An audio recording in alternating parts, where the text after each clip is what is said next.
우리 하나님의 말씀을 같이 보도록 하겠습니다.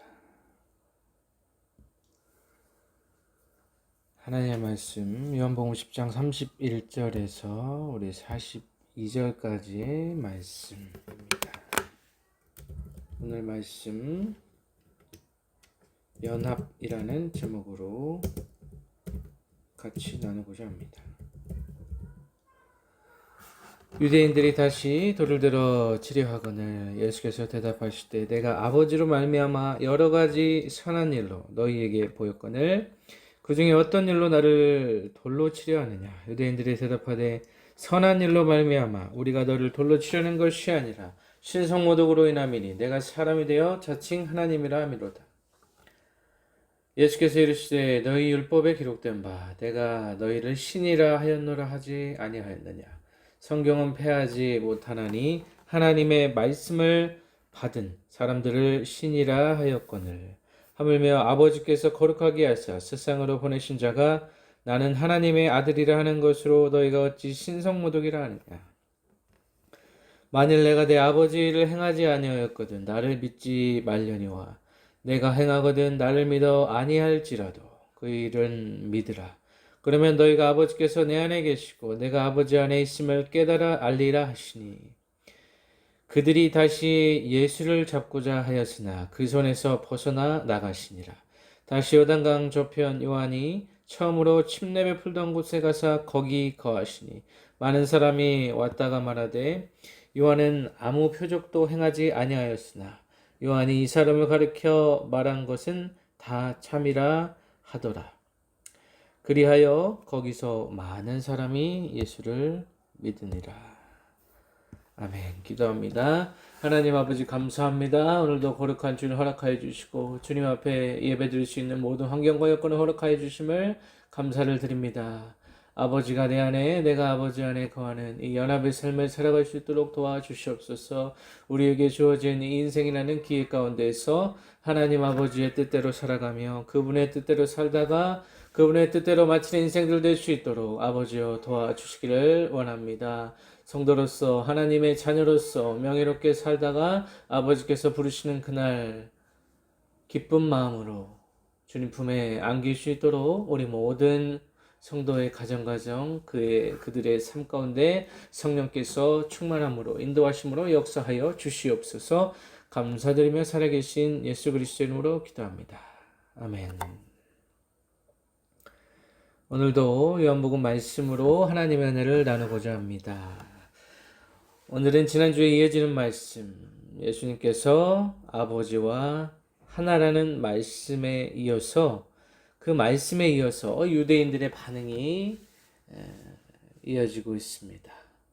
예수님과 하나님은 하나가 되셨죠. 마찬가지로 우리의 삶도 예수님과 하나 되고 하나님과 하나 되어 또 성령님과 하나 되어 살아가는 인생이 이 땅에서 가장 귀하고 복된 인생이 될 줄로 믿습니다.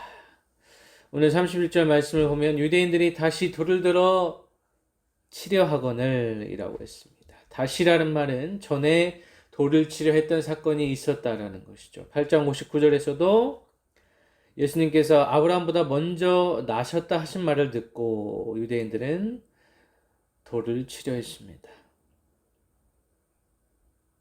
예수님께서는 유대인들에게 두 가지 선택권을 주신 것과 마찬가지라는 것입니다. 첫 번째는 신성모독이라고 예수님을 정죄하든지 아니면 예수님을 믿든지 이 양자택일 이러한 상황 가운데서 유대인들의 선택은 예수님을 결국 신성모독이라는 죄목에 가두어서 십자가로 예수님을 내몰게 된다는 것이죠. 율법에 따르면 신성모독은 그 신성모독을 행하는 자는 돌로 치는 벌을 당하게 됩니다. 레위기 24장 16절 말씀 보면 여호와의 이름을 모독하면 그를 반드시 죽일지니 온 회중이 돌로 그를 칠 것이라.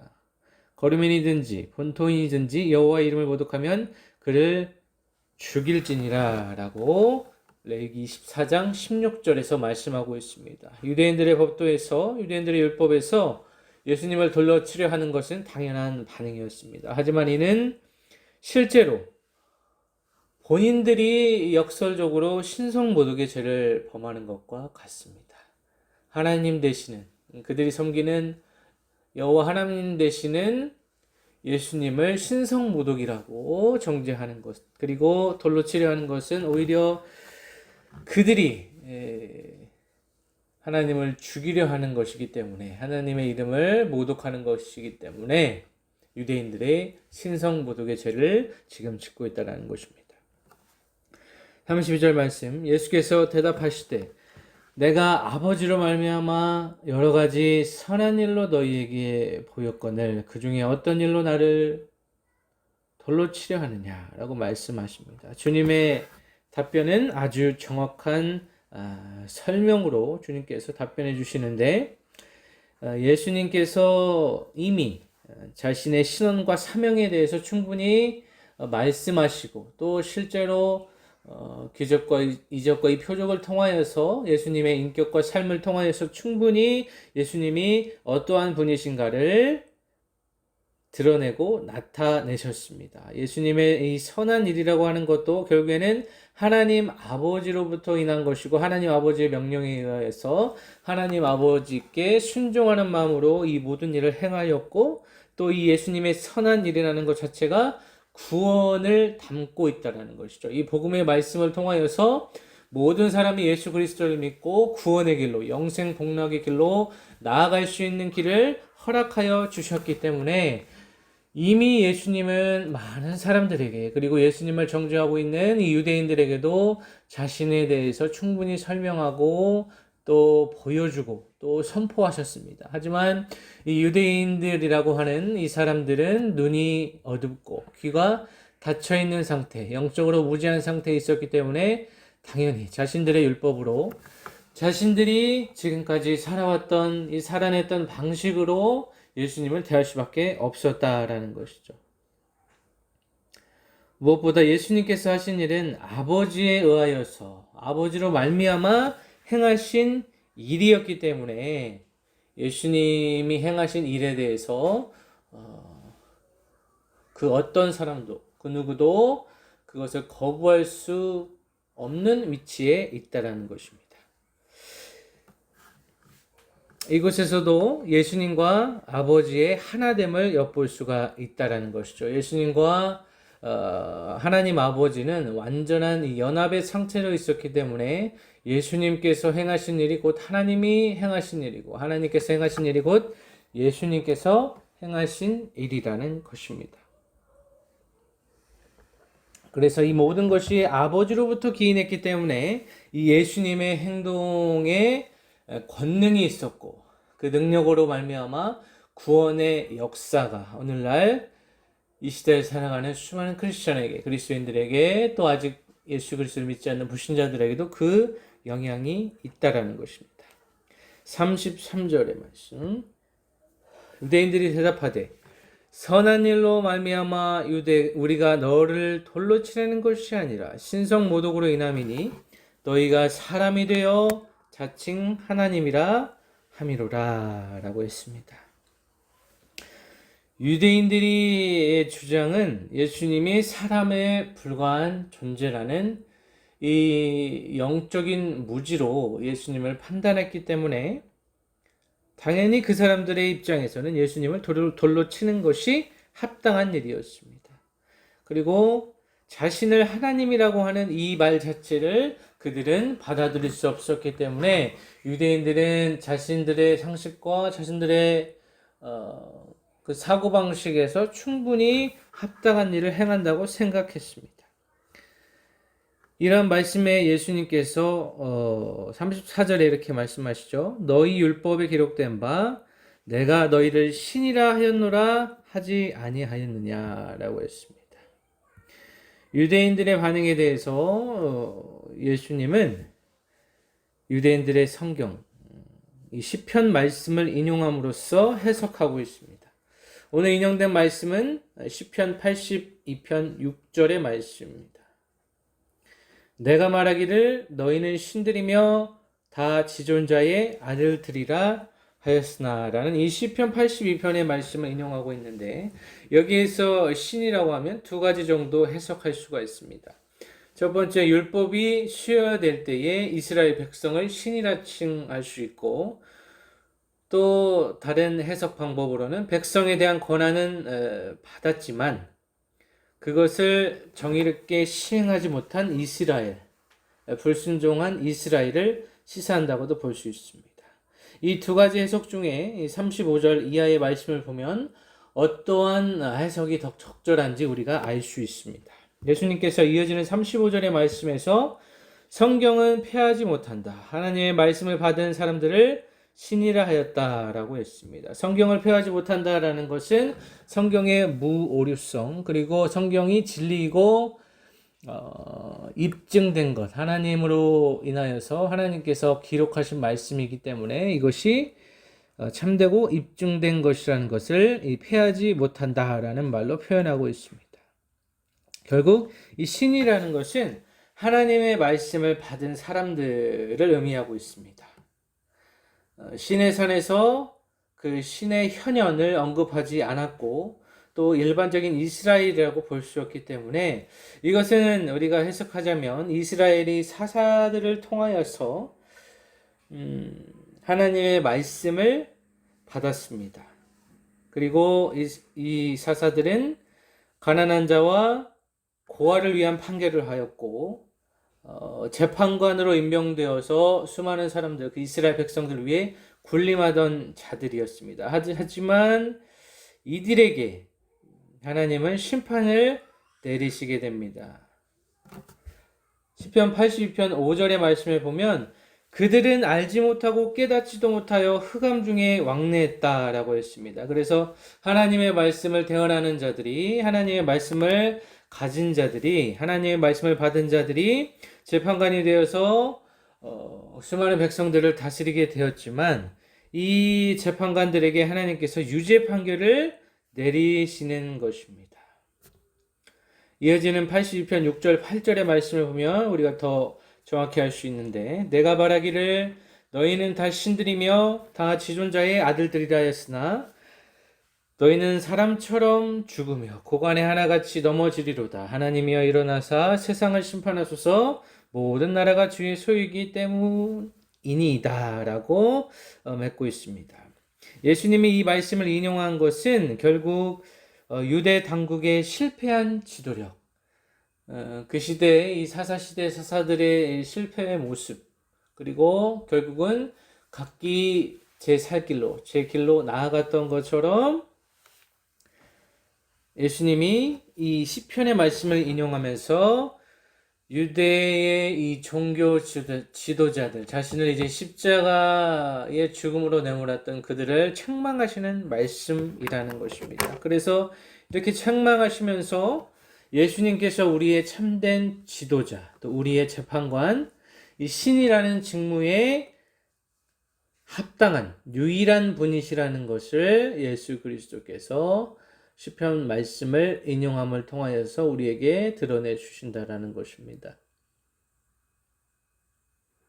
그리고 더 나아가서는 이 모든 재판관, 심판관들을 예수님께서 대체하시면서 이 신에 대한 직무에 대한 완전한 성취를 예수 그리스도께서 이루어 내실 것이라는 그러한 의미까지 우리가 확장하여서 이 말씀을 볼 수 있다라는 것이죠.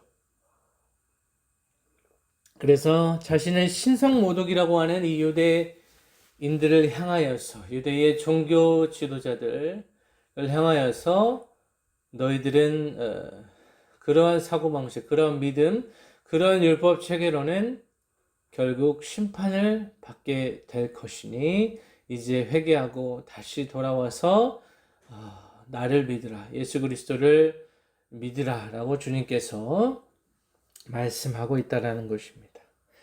36절, 하물며 아버지께서 거룩하게 하사 세상에 보내신 자가 나는 하나님의 아들이라 하는 것으로 너희가 어찌 신성모독이라 하느냐라고 했습니다. 예수님께서 이 땅에 오셔서 거룩하게 하셔서 말씀으로 성육신하신 그분이 하나님의 아들이시기 때문에 너희에게 신성모독이라는 말을 들을 수가 없다. 오히려 너희들이 하는 말이 신성모독이다라고 하는 것이죠. 그래서 예수님은 신적 직무를 가지고 구약을 연결시켜서 이제 신약 시대를 여신 분이시기 때문에 하나님의 대표자 되시고 또 하나님과 인간 사이에 중재자로 이 땅에 오신 분이십니다. 그래서 그 하나님 되시는 예수님을 알아보지 못하고 유대인들은 자신들의 믿음 체계에서 예수님을 재단하고 결국에는 예수님을 죽게 만들었다는 것이죠. 당시 이 예수님이 이 말씀을 하시고 유대인들과 논증하시고 이러한 일들을 행하셨을 때가 바로 수전절이라는 것을 우리가 다시 한번 생각해 볼 필요가 있습니다. 이스라엘의 그 치욕의 역사를 씻은 그 선조들의 그 영웅들을 기리는 그날에 예수님께서 이날에 이런 말씀을 하셨다는 것은 우리가 진정 기억해야 할 가장 위대한 영웅 그리고 가장 위대한 우리의 대표자 하나님의 대표자는 예수 그리스도 한 분뿐이라는 것을 우리가 반드시 기억해야 될 필요가 있다는 것입니다. 그래서 그 치욕의 역사를 죄 가운데 속박되어서 우리가 죽을 수밖에 없는 운명에서 우리를 영원한 해방의 길로, 영원한 자유의 길로 인도해 주신 분 바로 예수 그리스도 그 한 분뿐이라는 것을 우리가 반드시 기억하고 살아내야 될 줄 믿습니다. 37절 만일 내가 내 아버지의 일을 행하지 아니하거든 나를 믿지 말려니와 라고 했습니다. 그래서 예수님이 어떠한 일을 행하시러 이 땅에 오셨는지 확실하게 제시해주고 있습니다. 아버지의 일이라고 하고 있습니다. 예수님이 자신을 기능적으로 또 존재론적으로 아버지와 연합되신 분으로 이야기하고 있습니다. 예수님의 일과 예수님의 직무, 예수님께서 하신 그 모든 사역과 예수님의 인격, 예수님의 삶 자체는 아버지와 연합되어 있는 그 친밀한 관계 속에서 하나님 아버지와 하나 되는 그 과정 속에서 절대 순종의 그 관계 속에서 모든 것이 흘러나왔기 때문에 예수님을 그 누구도 부인할 수 없다라는 것이고 또 다시 말하면 이 예수님이 우리에게 오셨다라는 것은 예수님을 믿으라는 일종의 초청장이 되겠습니다. 예수님은 오늘도 저와 여러분들에게 또 지금도 예수님을 믿지 않는 그 모든 사람들에게 초청하시고 기다리시고 또 자신을 믿고 자신의 말씀에 화답할 때에 그 사람의 모든 전 인격을 예수님께서 통치하시고 다스리시고 그 안에서 성령의 충만한 가운데 그 인도하신 가운데 우리 삶을 좌정하셔서 이제 인도하실 것이라는 예수님의 이 약속의 말씀입니다. 38절 내가 행하거든 나를 믿지 아니할지라도 그 이름 믿으라. 그러면 너희가 아버지께서 내 안에 계시고 내가 아버지 안에 있음을 깨달아 알리라 하시니. 그래서 우리 신앙생활에서도 이 깨달음, 내가 주 안에, 주가 내 안에, 이 신비로운 이 연합의 상태, 이 합일의 상태로 우리가 신앙생활의 목표를 궁극적인 이 목적으로 우리 신앙생활의 목적으로 삼아야 될 줄로 믿습니다. 그래서 아버지와 내가 하나 되고 또 내가 아버지와 하나 되는 이 상태, 이 완전한 이 상태를 향하여서 우리 신앙생활이 나아가야 될 줄로 믿습니다. 그래서 계속해서 예수님은 유대인들을 초청하십니다. 유대인들을 초청하는 이 말씀은 복음의 토대이고 또 진리를 중심으로 그 일을 믿으라 라고 하시면서 결국에는 깨달아 안다고 깨달아 알 것이라고 주님께서 말씀하고 있습니다. 그래서 깨달아 안다는 것은 이미 우리가 알고 있는 것, 그리고 우리 미래의 계속적인 진전을 내포하고 있다는 것이죠.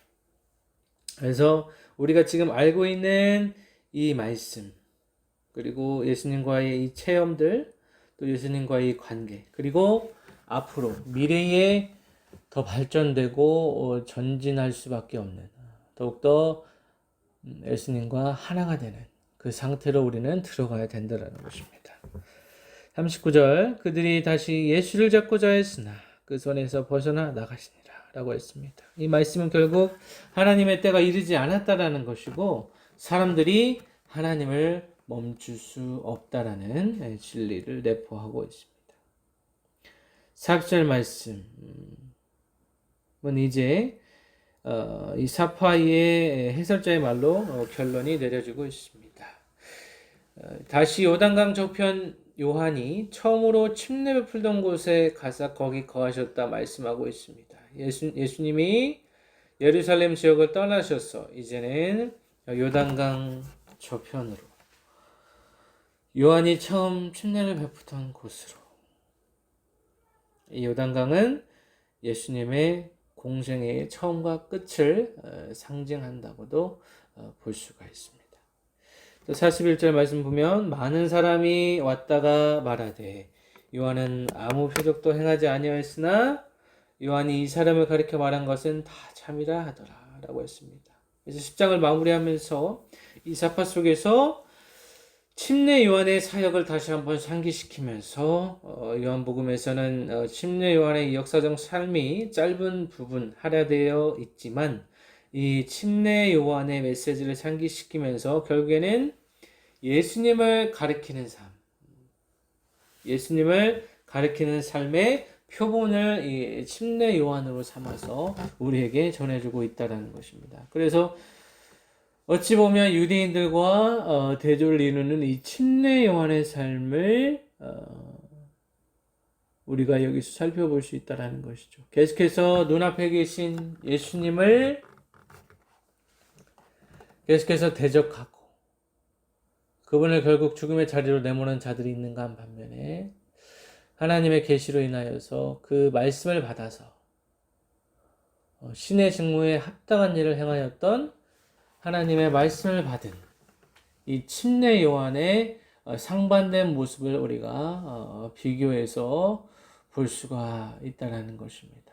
그래서 예수님을 아직 보지 못한 그 상태에서도 하나님의 말씀을 받아서 올바른 말씀을 선포하고 자신의 사명을 끝까지 감당했던 이 침례 요한의 모습을 우리가 볼 수 있다는 것이죠. 우리의 삶도 이제 유대인들과 같이 예수님의 대적자가 될 것이냐, 아니면 예수님과 하나 된 이 침례 요한과 같은 하나님의 말씀을 받은 하나님과 연합된 사람의 모습으로 살아갈 것인가, 그것은 우리가 선택해야 될 줄로 믿습니다. 그래서 오늘날에도 예수님을 대적하는 사람들이 있고, 예수님을 믿으며 그냥 대충대충 신앙생활 하는 사람이 있고, 하루하루 정말 진정으로 예수님과 하나 되기를 원하는 사람들이 있습니다. 그래서 우리의 신앙생활이 회색지대에 놓여 있지는 않은지 오늘 말씀을 통하여서 다시 한번 생각해 보시기를 바랍니다. 유대인들은 결국 그 어두워진 상태에서 하나님의 말씀을 받지 못하고 하나님의 말씀을 깨닫지 못하고 그들의 삶을 이제 멸망의 길로 나아갔던 것을 우리가 알고 있습니다. 그들의 삶 속에 단 한순간이라도 예수님을 믿었다면 그들의 삶은 달라졌을 것입니다. 오늘날에도 수많은 사람들이 예수님을 믿고 또 예수님을 믿지 않고 살아가고 있습니다. 하지만 먼저 믿은 우리는 그 믿지 않는 자들에게 예수님의 삶을 가리키는 자들로 살아가야 될 줄로 믿습니다. 우리가 침례 요한과 같이 살아갈 수는 없다고 하더라도 침례 요한이 했던 그 사역, 그 삶의 지극히 작은 한 부분만이라도 우리가 침례원을 따라서 또 하나님 앞에 절대 순종으로 일관하셨던 이 예수님의 인격과 그분의 삶을 통하여서 우리가 깨달아 알아야 될 것은 무엇인지 이 시간 각자의 성령께서 말씀해 주시는 것이 있을 것입니다.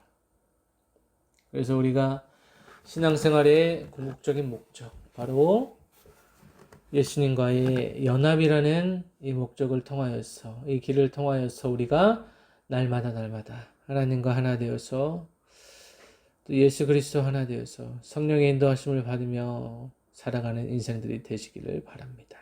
한 주간도 주님께서 우리 삶에 가장 원하시는 예수 그리스도와의 이 연합에 초점을 두시고 우리의 모든 마음속에 있는 불순물들 제거하고 모든 우상들 제거하고 모든 우상들 타파하고 모든 중독에서 해방되어서 예수님 한 분만으로 그 진리 되신 예수님 안에서 참 자유를 누리며 살아가시는 진유 공동체 되기를 예수 그리스도의 이름으로 간절히 축원합니다. 기도하겠습니다. 아버지여, 부족한 종이 말씀을 전했습니다. 예수님을 끝까지 대적했던 사람들이 있는가 한 반면에 예수님을 위하여서 자신의 목숨을 내놓고 살아갔던 자들이 있습니다. 우리의 눈을 열어주시고 우리의 귀를 열어주시고 우리의 삶의 빛으로 찾아오신 예수 그리스도를 받아들여서 우리 안에 있는 모든 어두움이 떠나가고 이제는 모든 중독에서 해방되고 모든 결핍에서 자유로워지고 예수님 한 분만으로 만족하고 성령의 충만한 은혜 가운데 살아갈 수 있도록 아버지여 은혜 위에 은혜를 베풀어 주시옵소서. 한 주간도 예수님과 연합할 수 있는 길로 나아가는 진유의 모든 그리스도인들 되기를 예수 그리스도의 이름으로 간절히 축원합니다. 아멘.